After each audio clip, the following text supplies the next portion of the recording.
everyone, my name is Sydney and today we're going to be discussing City of Lost Souls by Cassandra Clare, and this is the first book I have read for this year, 2020. So welcome.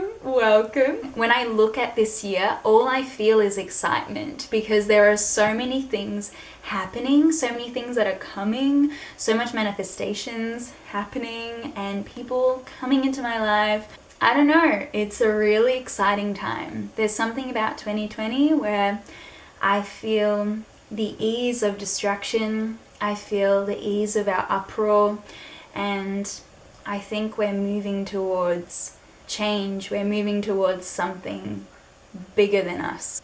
This is the fifth book in the Mortal Instruments series. And as we all know, I haven't finished the series yet. And I've made it a big goal for me this year to finish the Mortal Instruments series, the Infernal Devices series, and I've added this to my goal list to finish the Dark Artifices series. Now, I'm not sure if Cassandra Clare has fully completed it yet, but I do have the ones that are out. I made sure that I own them, and oh my fucking god, they are so pretty. Like, oh my god, they are so pretty.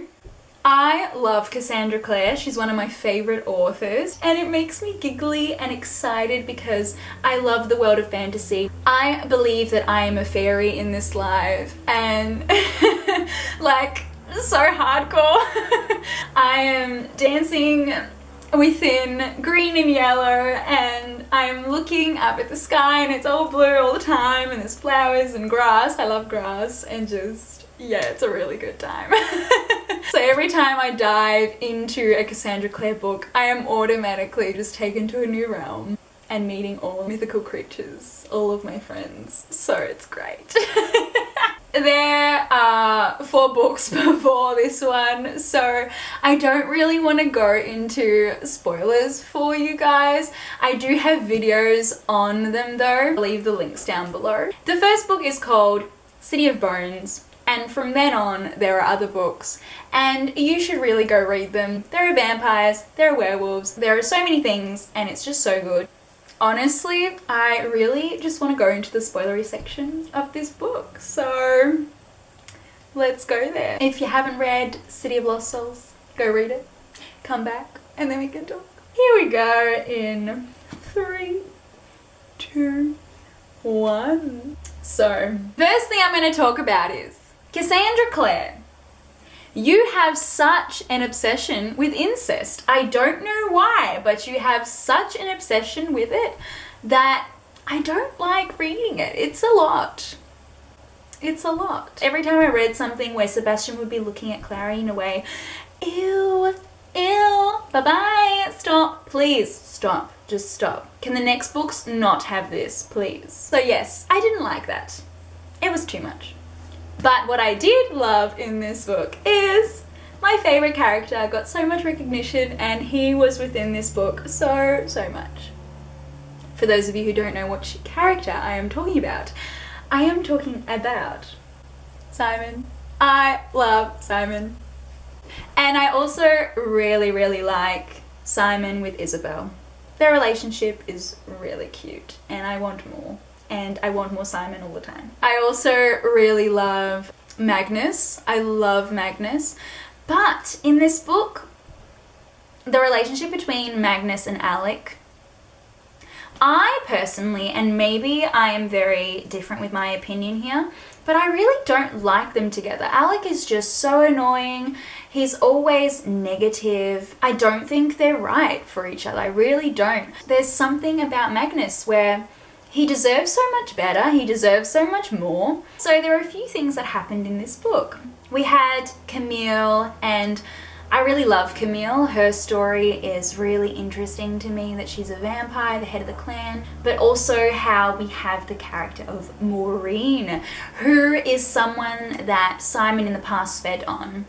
The fact that she is going around murdering people, and at the end of this book, she murders Camille. I really wonder what's going to happen with her story. It's really interesting to me. I also really loved just how much more of Simon we got in this book, because Simon has a lot to offer. I love that he sacrificed himself, especially by having the mark of Cain, and ended up meeting one of the angels, being given the sword that can help Jace and Sebastian be untied from each other. But then with Simon losing his mark of Cain, it was kind of sad, because the mark of Cain, whilst it was something he didn't want, it was kind of something that made him who he was, and it made him powerful, and without it he ended up feeling so powerless.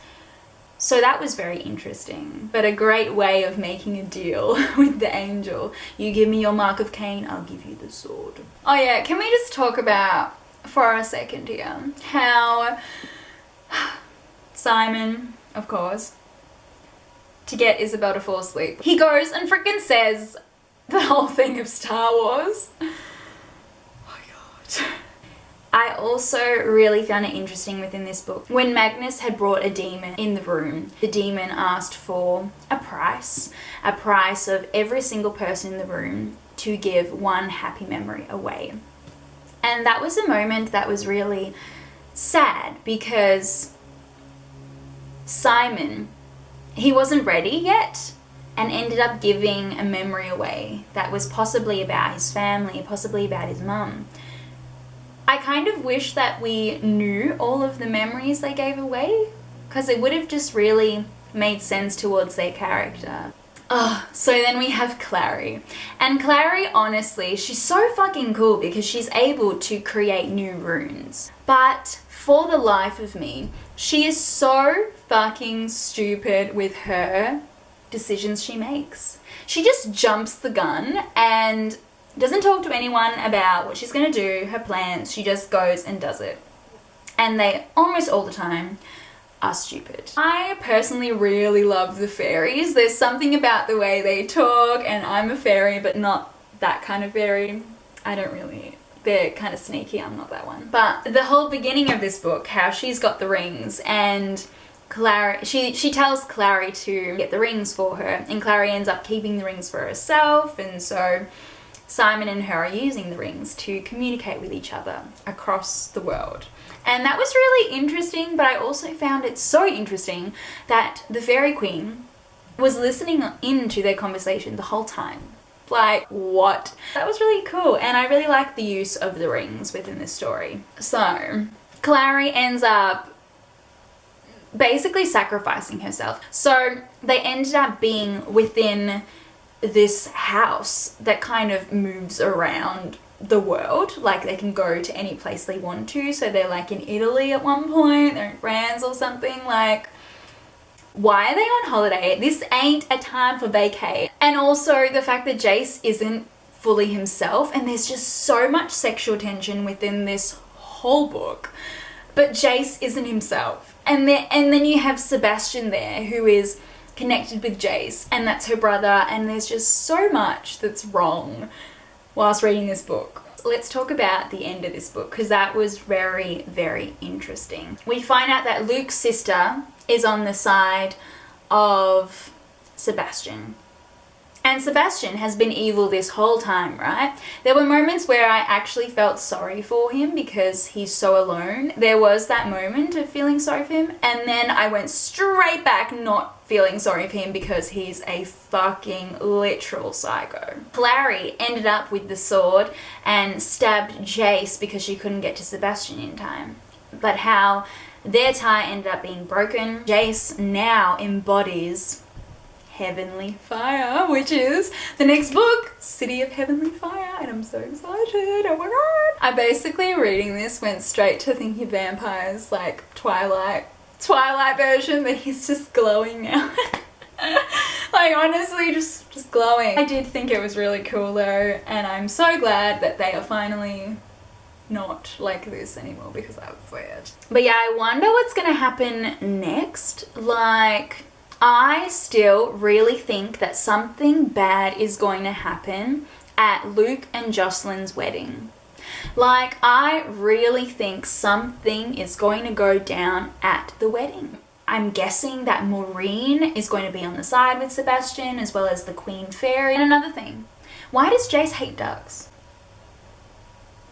Are we going to find this out in the next book? Are we going to find this out in the other series? Like, why does he hate ducks? He just has a feeling he hates ducks. Like, you would know why you hate ducks. Like, you're scared of them or something happened with them. Like, I don't get it. But yes, this was my book talk on City of Lost Souls. I hope you guys enjoyed this video. I hope you enjoyed this book. Please let me know what you thought about it. Do you love Simon as well? I love Simon. Oh God. I will see you guys in my next video as usual. Bye.